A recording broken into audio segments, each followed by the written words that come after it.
to join us. Welcome, everybody. My name is Brett Thielen. I'm with the Harris Center for Conservation Education, and along with the Nunavut Lake Association and the Norway Pond Commission, we're sponsoring tonight's talk. I suspect many of you are familiar with the Harris Center, but just in case there's any newcomers, for instance, folks from Montreal, a few words about who we are. We are a nonprofit organization based in the Monadnock region of Southwest New Hampshire. We help people fall in love with the natural world through land protection, conservation research, and education for all ages. If you're local to us, you might enjoy the fact that we've protected more than 24,000 acres of land from development, including shorefront, abutting or surrounding 18 lakes and ponds in our region. We coordinate conservation research throughout the region and at some of these ponds through community science initiatives, as well as some other research projects, one of which you'll hear about this evening briefly. And really at the heart of everything we do is education for all ages, from babies in backpacks to residents of retirement communities and all points in between. I'm gonna turn things over next to Karen Seaver, who is the staff ecologist for the Harris Center, and who coordinates our local cyanobacteria monitoring program. So Karen, take it away. Thanks, Brett. Good evening, all you lake lovers. It's so great to have Dr. McQuaid here tonight, who's been such a great resource for me as I've gotten my feet wet in this field. So I just wanted to take just a minute to talk a little bit about what the Harris Center is doing on this front, and to give you some information about how to get involved further and learn more, if that sounds like something you'd like to do. So for this upcoming summer will be the third year that the Harris Center's been watching for cyanobacteria in collaboration with a number of local volunteers, folks at the Norway Pond Commission. So special shout out to Tom, H. Marie, and Dick, and lots of other people that have helped out through the years. It's definitely a collaborative effort because as Amanda will talk about, this group of organisms is tricky. Even the best monitoring program cannot catch all the blooms. There's really no substitute for public awareness, education, and vigilance on this topic. So it's great that you all are here. Last summer and this summer, we're going to be focusing our efforts on Norway Pond, which is in downtown Hancock, which is the location of the Harris Center. And there's the potential in the future to potentially expand that monitoring. That's one of the main conversations that's happening at the Harris Center, given the propensity for local blooms to arise. Both Lake Nunavut and Norway Pond had one of those, each had a bloom, at least one bloom late last summer. So this summer, just like last year, I'll be out on the pond between 9 and 10 sampling dates. I'm out every other week from June through the end of September. Every time I'm taking whole lake water samples, and I use a fluorometer to sort of track the pigments that are distinctive to cyanobacteria.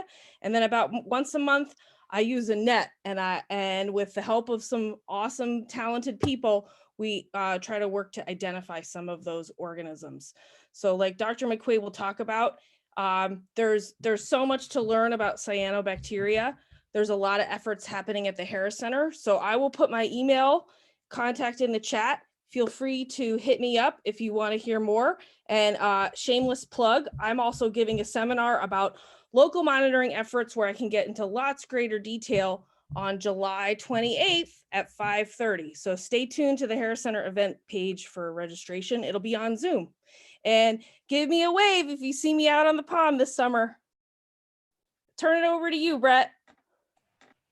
Okay, so the last, thank you, Karen, so much. That was an awesome overview of what's happening locally. And now our just last order of business is to introduce our speaker, Dr. McQuaid of the Harmful Algal and Cyanobacterial Bloom Program.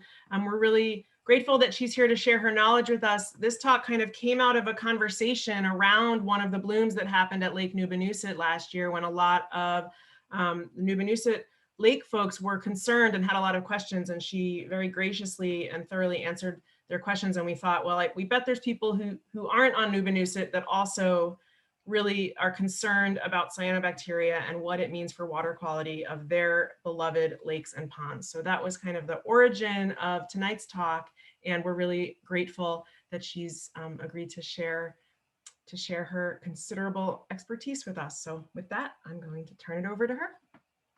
Yes, and we're all clapping. You can hear us. Well, thank you very much. Thanks for having me this evening. It's an honor to be here with you guys. So again, my name is Amanda McQuaid, and I'm with New Hampshire DES. I've been with the department with the beach program primarily for about 4 years. And we've recently developed this new HAB program.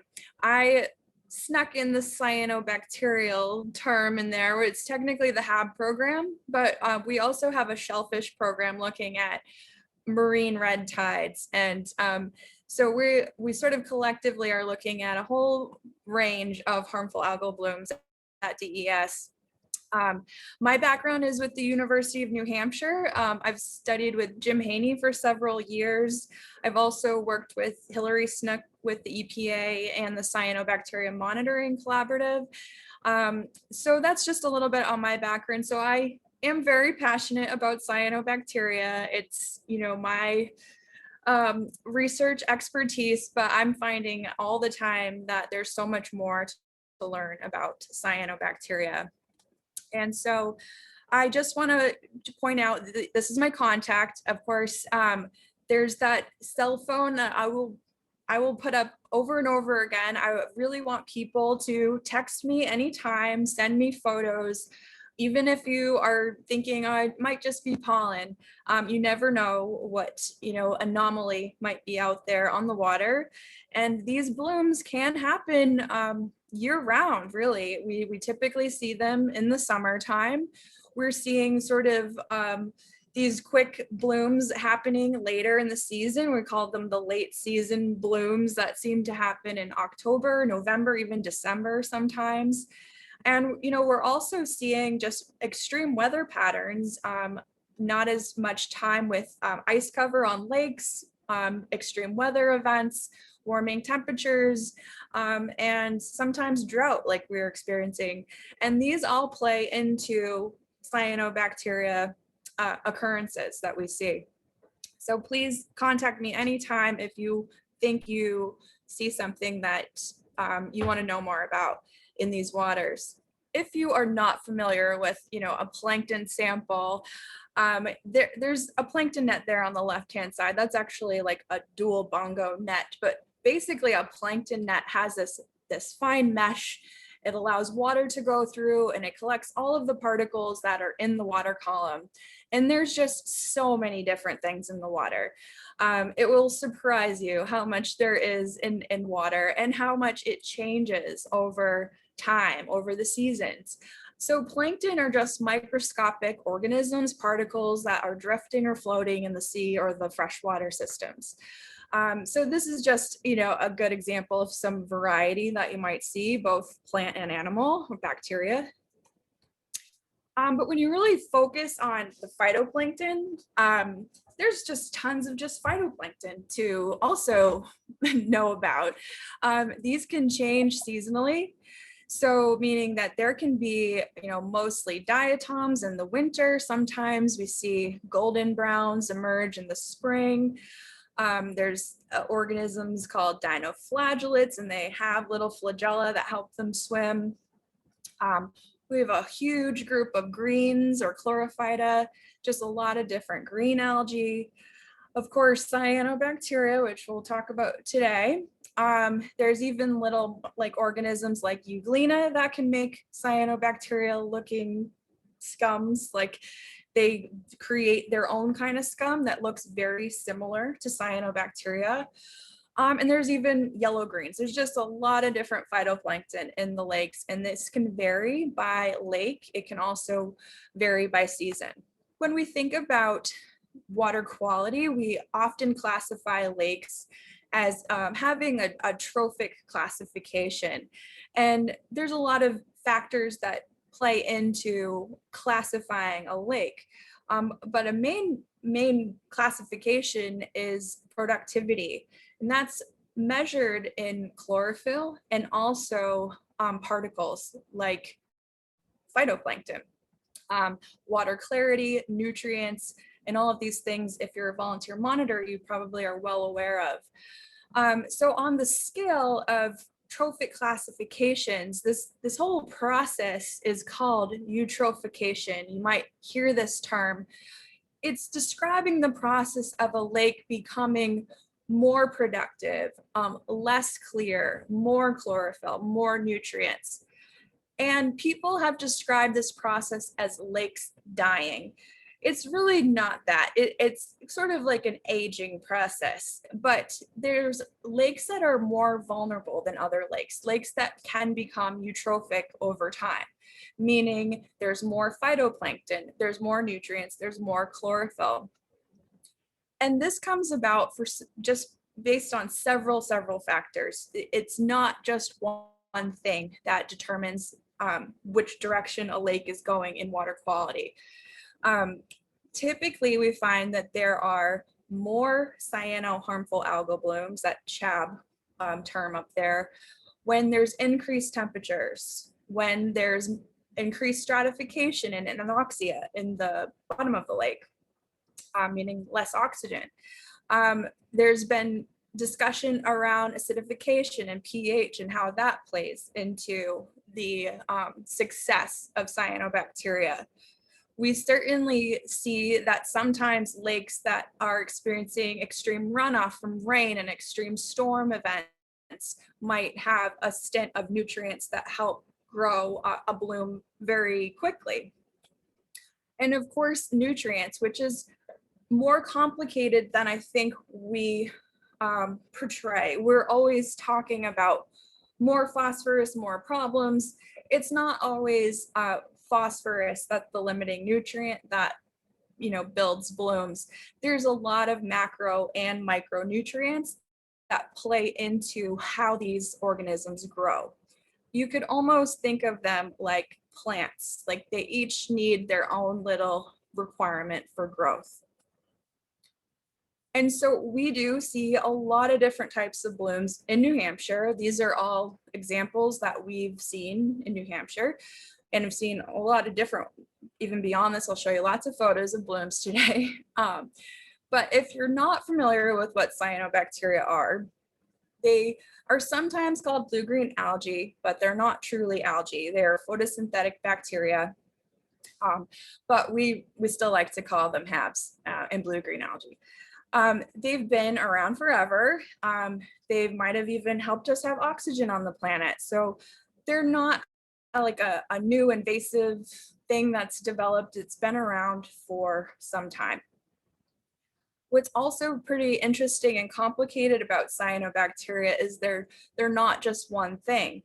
There are thousands of species, there's hundreds of toxins, and there's more and more secondary metabolites or toxins that are produced by the cyanobacteria that are being discovered all the time. And we're also finding that certain regions of the world might have very toxic types of cyanobacteria, and seemingly the same types in other areas of the world are not as toxic. And there's mixed reviews and results out there on toxicity of the cyanobacteria.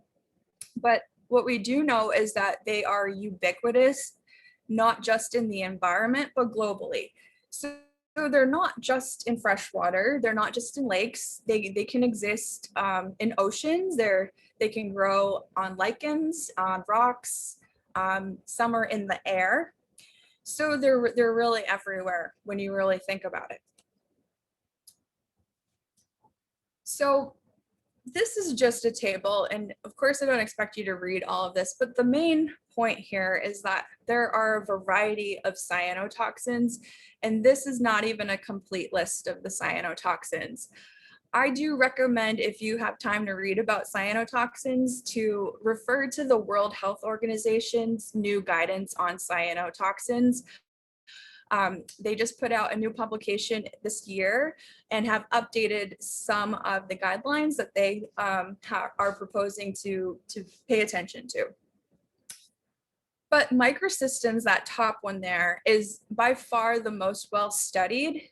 There's a lot of variants of this toxin, and it's a very stable toxin that is said to be produced by probably most of the cyanobacteria. It's the most common. It's because it's most stable, it might just be easier to study.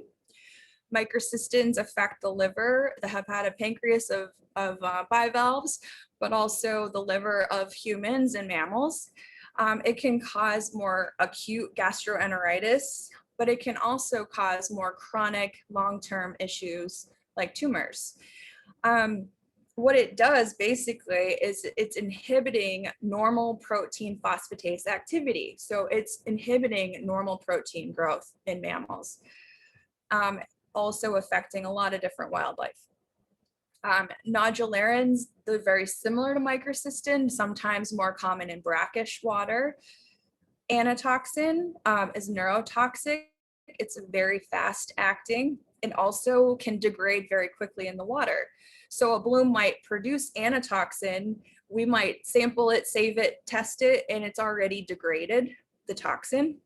Whereas maybe a dog that comes in contact with it right away suffers from the effects of anatoxin. It can act as it causes seizures and often death in dogs because of how much dogs might consume of cyanobacteria that produce this type. There's different forms of anatoxin, and there's also saxitoxins, which are very similar to red tide toxins that cause paralytic shellfish poisoning. So a very similar kind of response in that way. We're also starting to look at cylindrospermopsins more because this is another toxin that EPA suggests is there's guidance on, I guess, for recreational use of water with cylindrospermopsins. We don't really know a lot about them in this region. There's some that produce toxins that can give you a rash. And then finally, the BMAA is a highly controversial toxin. It's neurotoxic. It might be related to neurodegenerative disease. And this doesn't even really cover all of it, but these are some of the more well-studied ones. And so again, cyanobacteria are natural. We think that they're often toxic. They're not always toxic. They can turn their toxins on and off sometimes. But one thing that we do know is that dogs, again, are pretty well affected.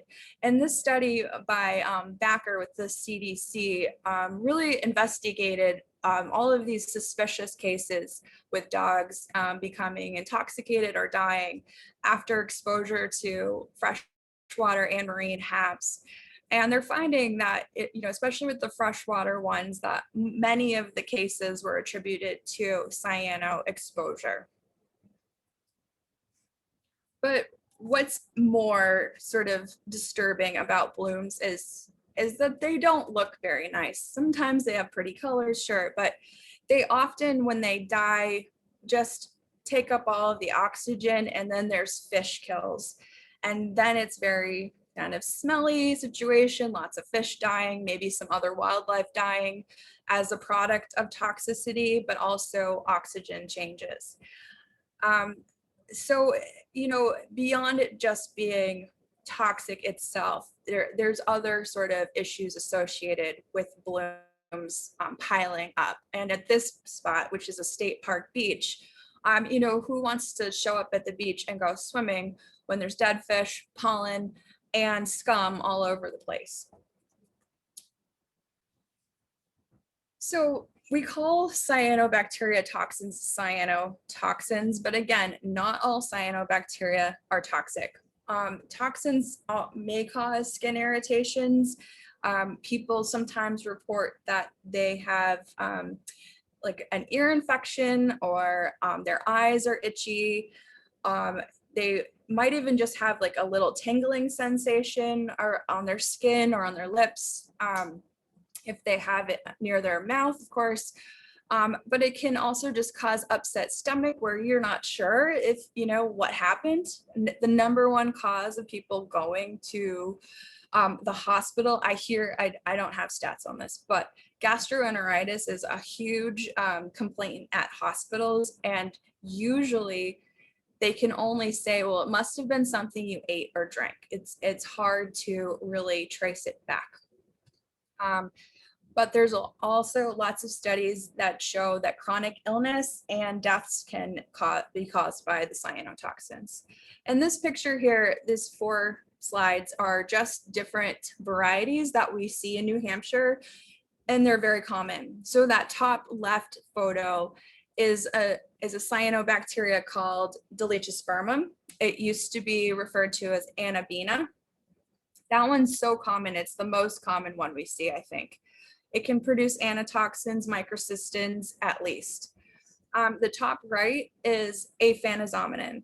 This one we don't see as commonly as the Dolichospermum, but it's sort of an emerging one that we want to pay close attention to. There's certain lakes where this is the bloom, this is all it is. But this one can also produce anotoxin, microcystins, saxitoxin, and probably BMAA. The bottom left there is an organism called Planktothrix, also known as Oscillatoria. Basically, this type of bloom likes to live deeper in the water. So a lot of lakes might have this living really deep in the water column. And then suddenly at the end of the summer, when the lake turns over, they see clumps of this stuff kind of coming up. And they really raft together and look like blue-green paint chips, basically, in the water. The bottom right photo is not great, but this is a big glob of microcystis. And this one we should be worried about. Microcystis is usually producing microcystins. Those are not always the case, but microcystis usually produces a good potent variety of microcystin toxins. So just to slow down a bit here, just kind of take in the variety of different things that you might see in the lake. And you might look at all of this and say, I haven't seen any of this.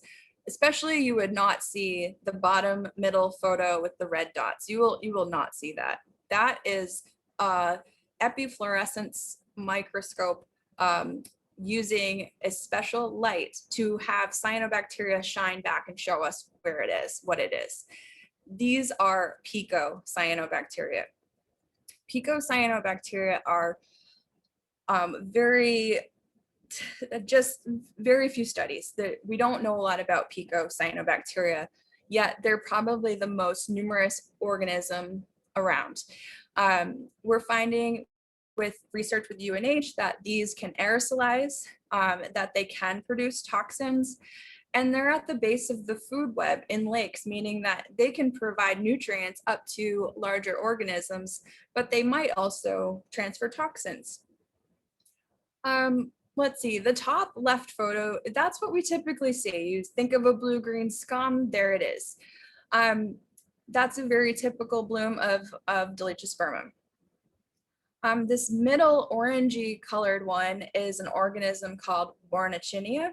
That's that microscopic image on the top right center, where there's 2 organisms. There's that really dark one that's on the top, that's Warnachinia. That's what's creating this sort of yellow bloom here. And on the top right, that orange blob, if you see that, that is a mixture of Warnachinia with Botryococcus, this other green alga here. They mixed together and they created this like amorphous blob. So, you know, the mixture of these things can really create lots of different colors and forms and shapes, and even pollen can really contribute to the colors that you see in a bloom. Some lakes just have green water. Some have these blue-green chips in the water.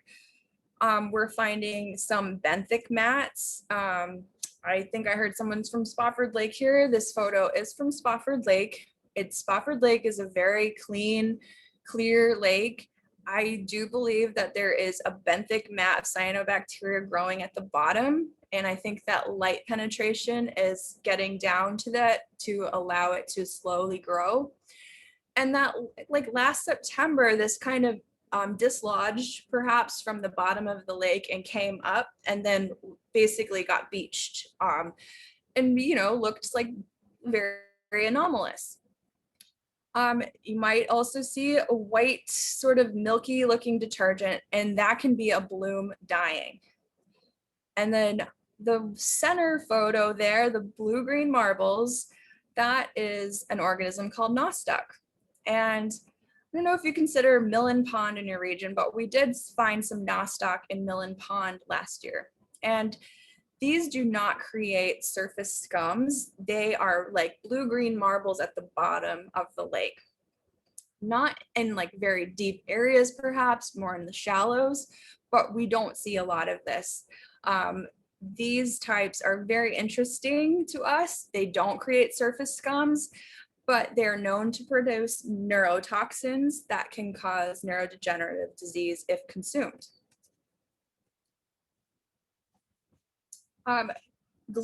Geotrachea is another really interesting organism that you might see in some of our cleanest lakes. Winnipesaukee, Sunapee, those lakes are known to have these types called Geotrachea. They also don't look like scums. They look like these tiny little brown fuzzy balls in the water. Sometimes people think they're bugs. We know from some New Hampshire studies that this can produce toxins, but they're usually producing very low levels.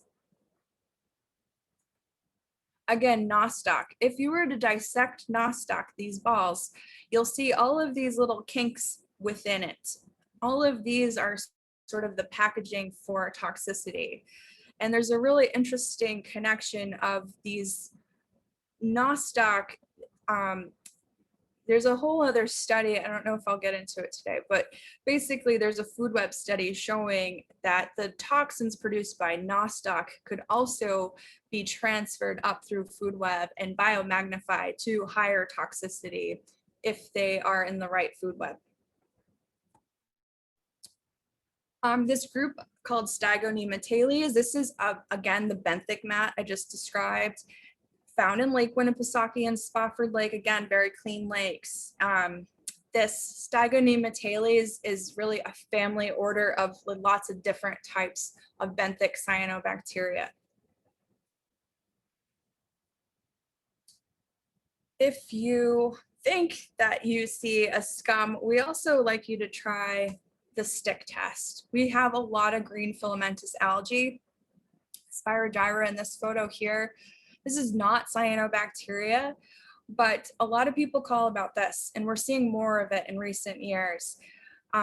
This stuff is more like a glob, like a tumbleweed going through the lake, and it kind of collects a lot of stuff as it moves around. But because it's so stringy and hairy, it collects a lot of stuff. But basically, if you grabbed a stick and you tried to lift it up, you could almost instantly tell if it's cyanobacteria or not. One, it's a very like lime greenish color. It has sort of these hair-like strands, very slimy. Does it stick to the stick? That's a good telling feature, I guess. We do have benthic mats that could also stick to the stick. They're likely to look more black or dark, but it's a good just first indication to really think like, hey, maybe this is just green filamentous algae.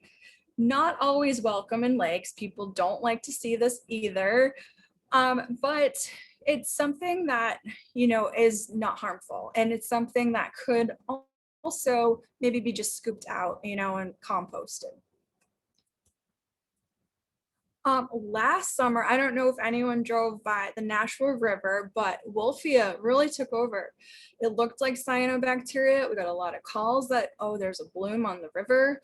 We can have blooms on rivers, but this ended up being a small flowering plant called Wolfia, watermeal, duckmeal. So, not everything scummy is cyanobacteria. And just like Euglena I mentioned earlier, not cyanobacteria. They can create like a scum like this. We don't know them to be toxic here, but there are some studies showing that Euglena has its own toxin. Maybe only toxic to fish, but We don't know a lot about that in this location here.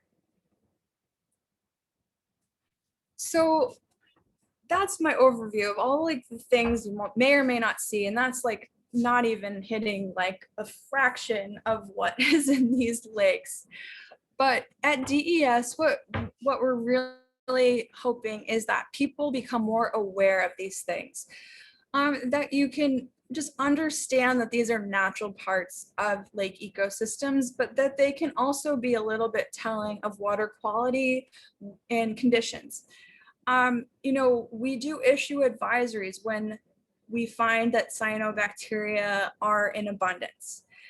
It may be that it's only on one side of the lake, but the wind can blow and that stuff can move around.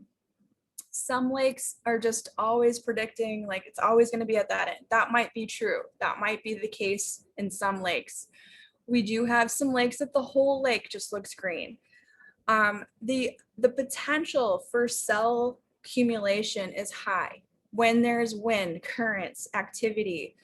You have, you know, a dilute system of cyanobacteria cells. They come, they rise up, and they keep accumulating at the surface. And then the wind blows, shoves it over to the beach, and that's when it can be most harmful to people who might accidentally ingest it, get it in their eyes, get irritated.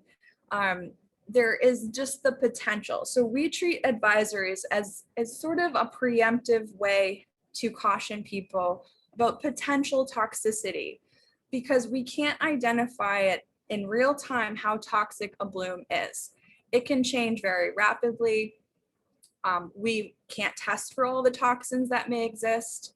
So we do use a cell count threshold to just say, okay, levels are getting high. We want people to be aware.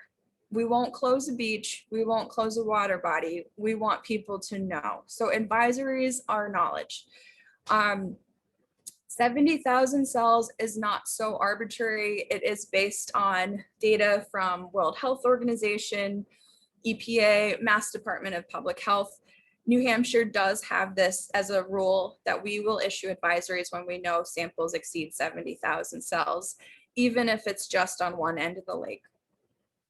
In 2020, we adopted something called Cyanobacteria alerts because we recognize that a lot of times blooms happen, we drive out there, they're gone. They're seemingly gone. They might be at your neighbor's house and they don't know about it. But these alerts were a way for us to respond in a time where we couldn't really get everywhere. We still can't get everywhere as things happen. So we like this plan that if someone sends us a photo and, you know, we can get that communication started, we'll share locally with the association or a health officer in the town that, hey, people are starting to see this. We want people to be aware and to be on the lookout. So this wouldn't result in an official advisory until a sample was collected and it seemed that, yes, people were still seeing it and it's around for a little while. So we sort of have these two different approaches to really inform people. That's the main purpose of these advisories, alerts. So we've been more steadily tracking things with blooms since 2003. We do have on record and with lots of studies that cyanobacteria didn't just show up in 2003 and we started, you know, issuing advisories. Of course not. But going back, you know, this last year collectively with advisories and alerts was the highest on record, but the last 3 years we've seen the highest number of advisories that are reported to New Hampshire DES. We do rely on the public.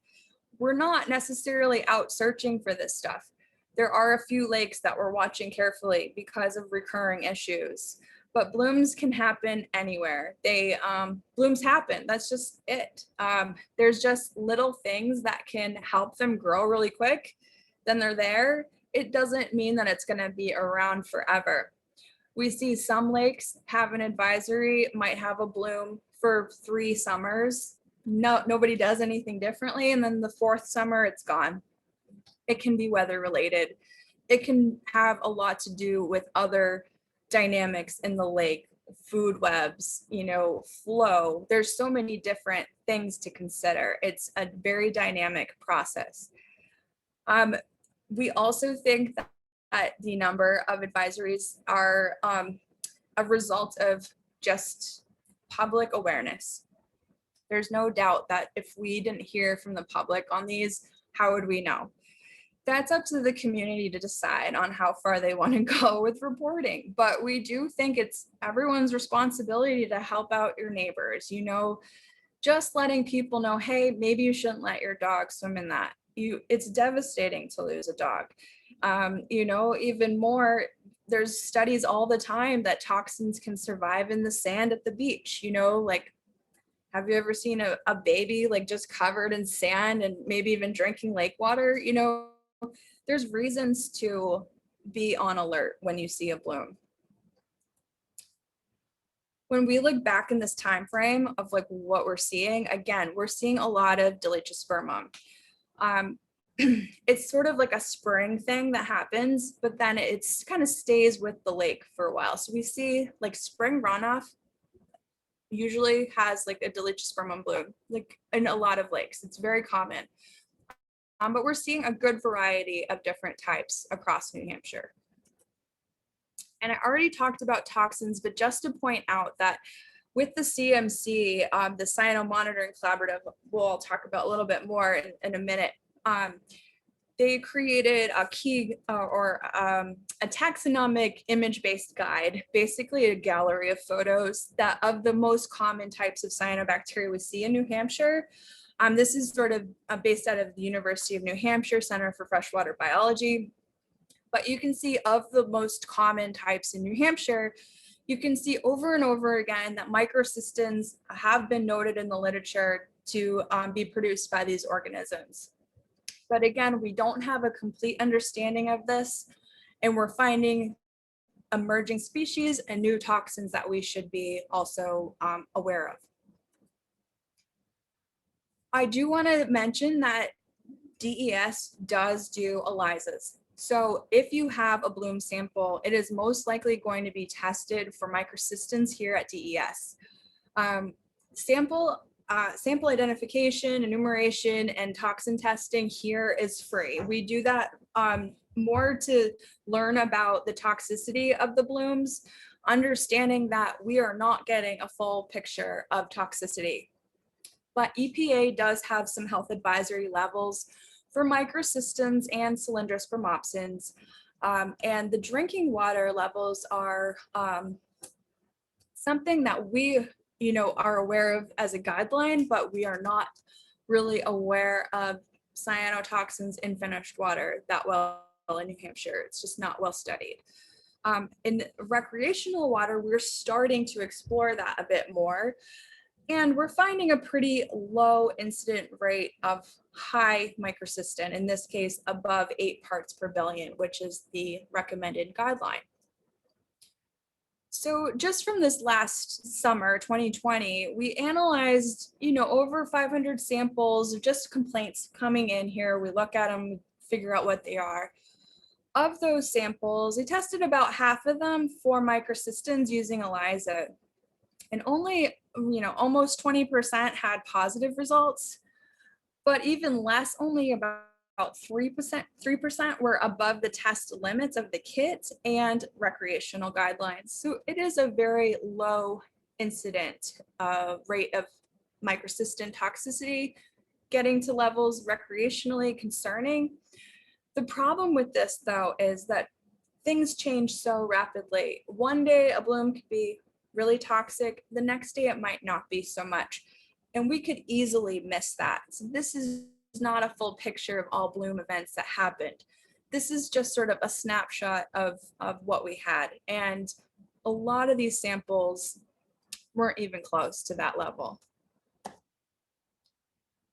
Partly because things change so quickly, I just wanted to show just like these two photos. For one, the left photo here, on a calm day, you might see like just little ribbons and different colors coming in and accumulating on a shore. And each of these ribbons is like, it's like a timeline of an accumulation of blooms They're growing in the lake. They're coming up to the surface, getting blown.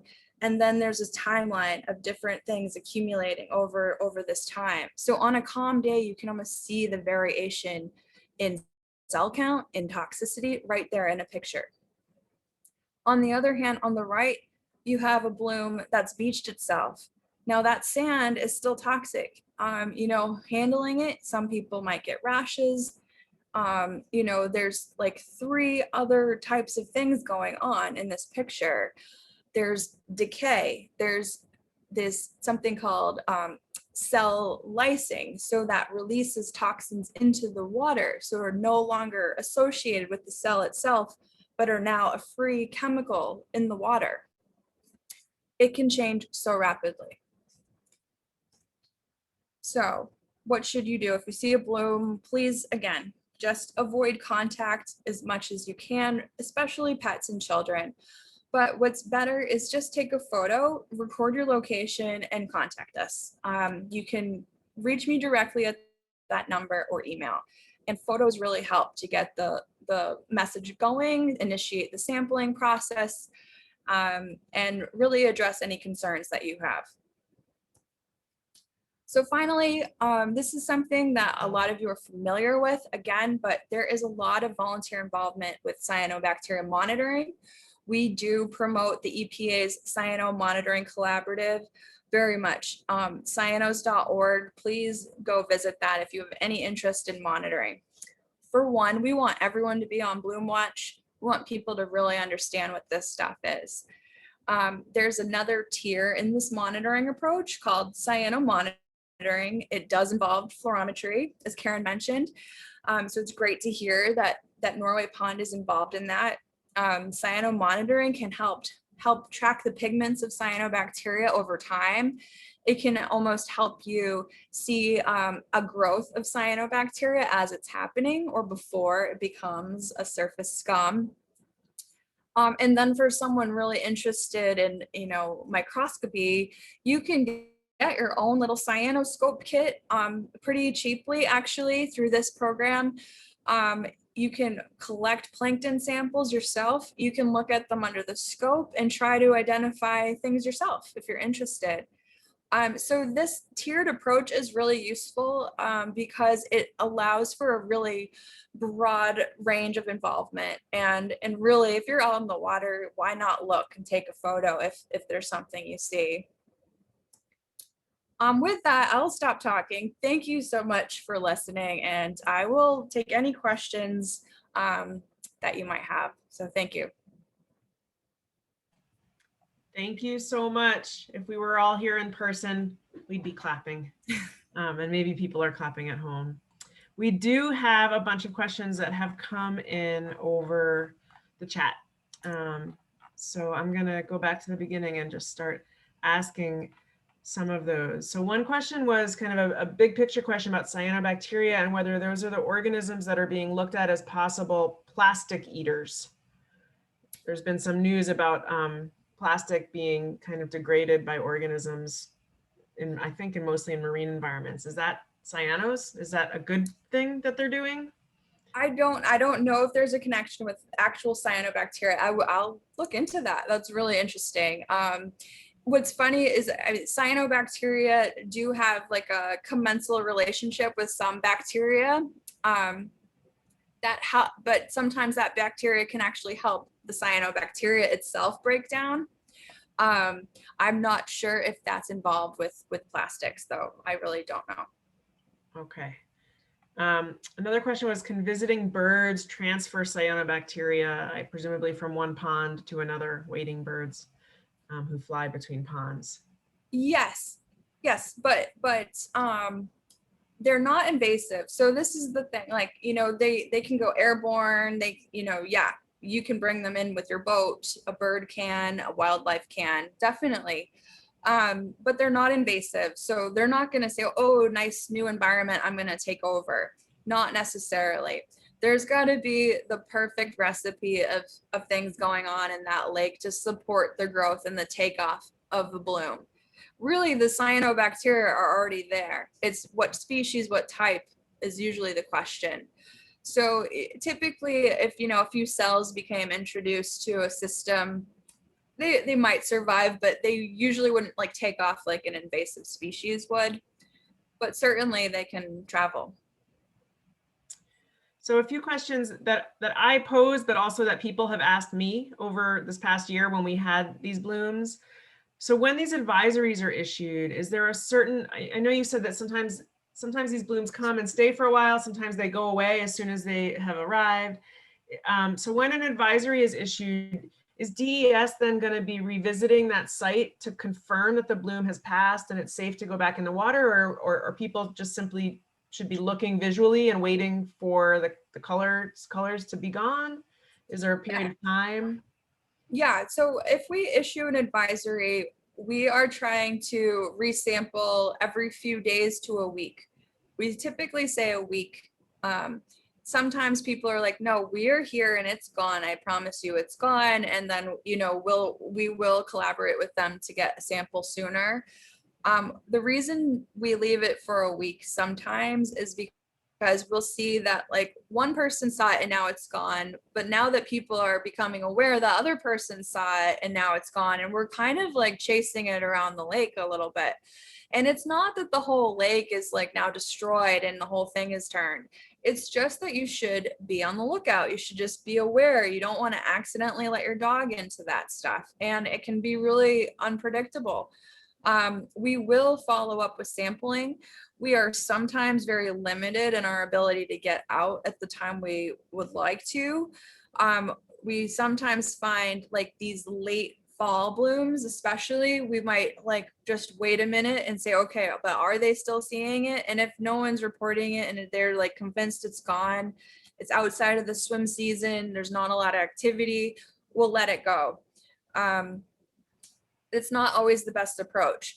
We do like to keep alerts going. We won't keep resampling if people truly are not seeing it. There's no way for us to like go and find it. We're very limited to the locations and our access to the water sometimes.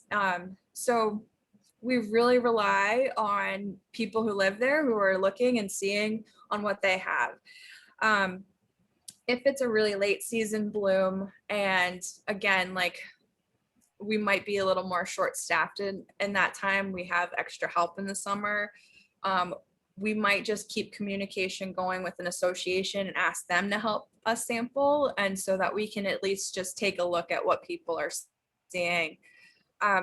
In one example, we saw a bloom in August, we issued an advisory, but then towards the end of the summer, the cell counts were low enough that we should have lifted the advisory. We did, but we said you should stay on alert because this stuff is throughout the whole lake. It's not just a scum over here. The potential for it to surface scum is high. There's a high potential there. So even though the water had a lower cell count, we could see that there was a potential for scum formation that could move.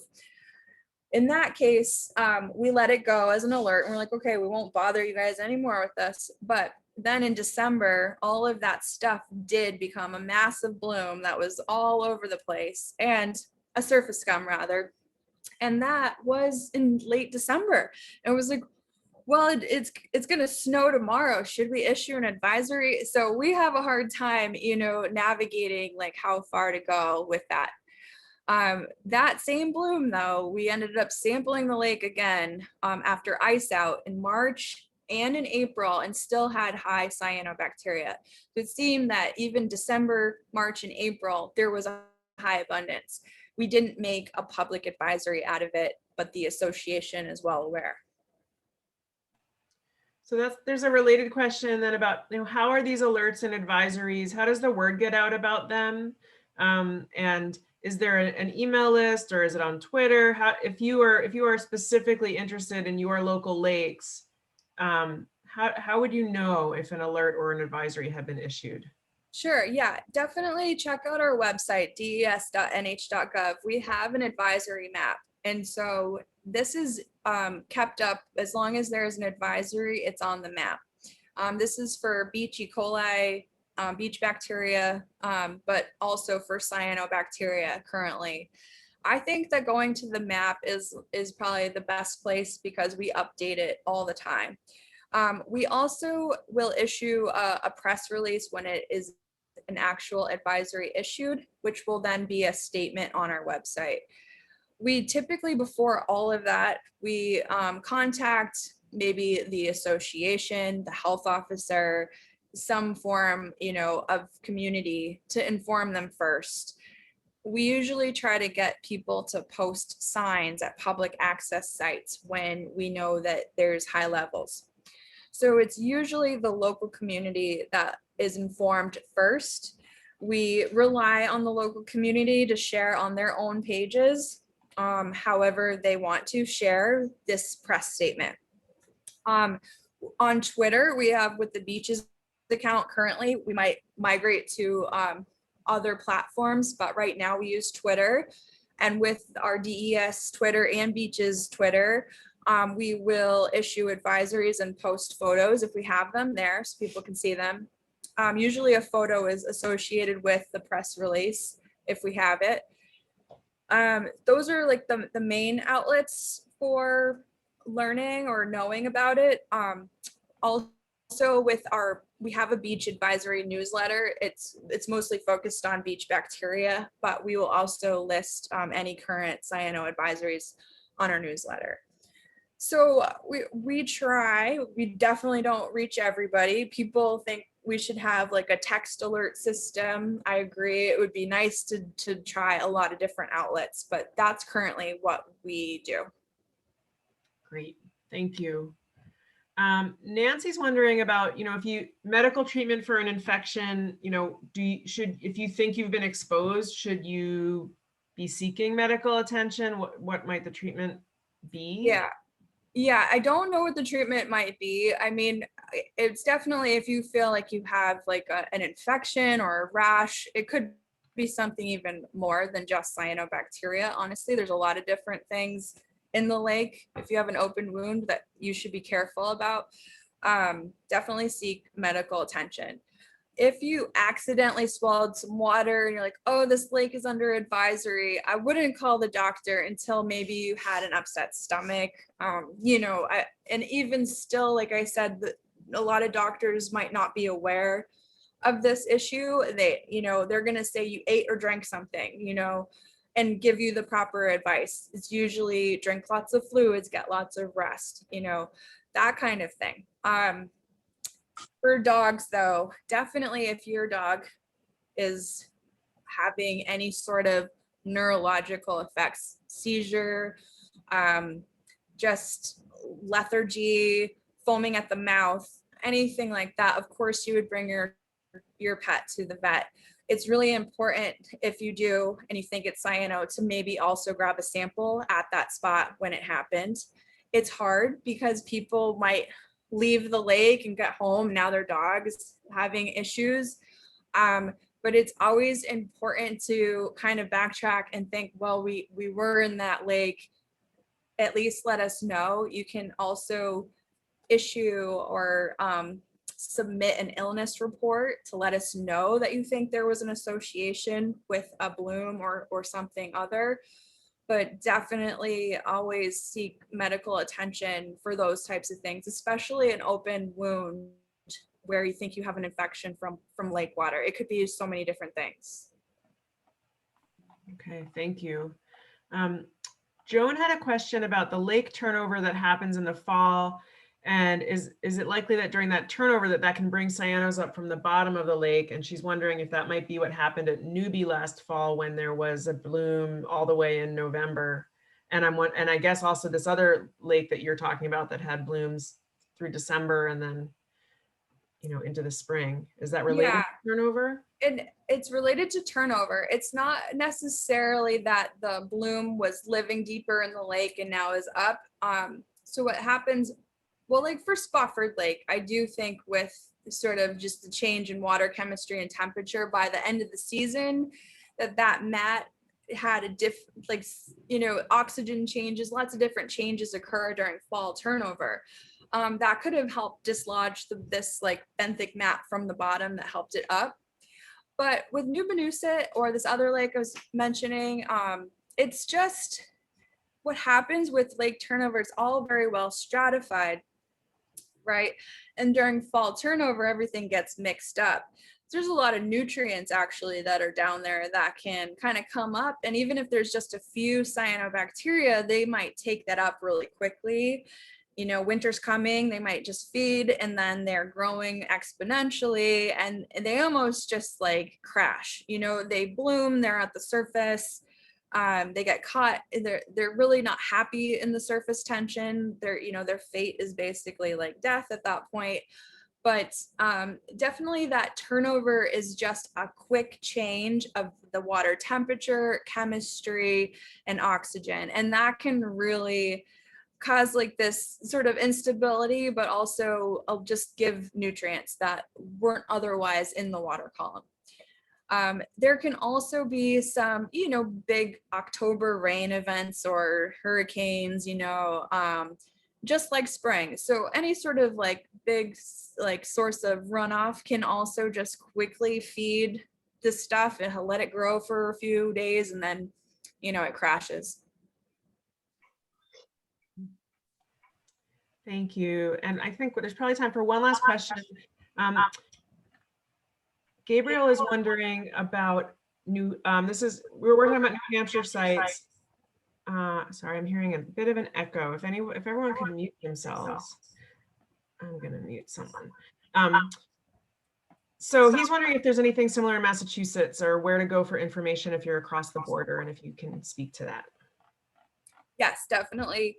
I think that every state environmental agency protection, each agency in their own right, each state operates a little bit differently, but it's usually the environmental protection agency or the public health agency. So it could be that the health department is handling it, which I think in Massachusetts, it is primarily the health department that is tracking cyano. I know that there are some state officials also monitoring, maybe more largely lakes, water quality overall, and incorporating a lot of what the EPA CMC is suggesting using fluorometry. I know a few years ago also there was a grant where there were maybe 5 lakes that were heavily studied, probably like 10 years ago now.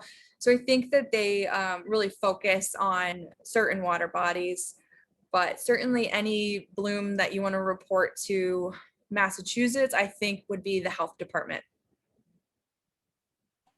Okay, well, thank you so much. We're at 6:30. So I just want to thank everyone for joining us and for caring and taking good care of your local lakes.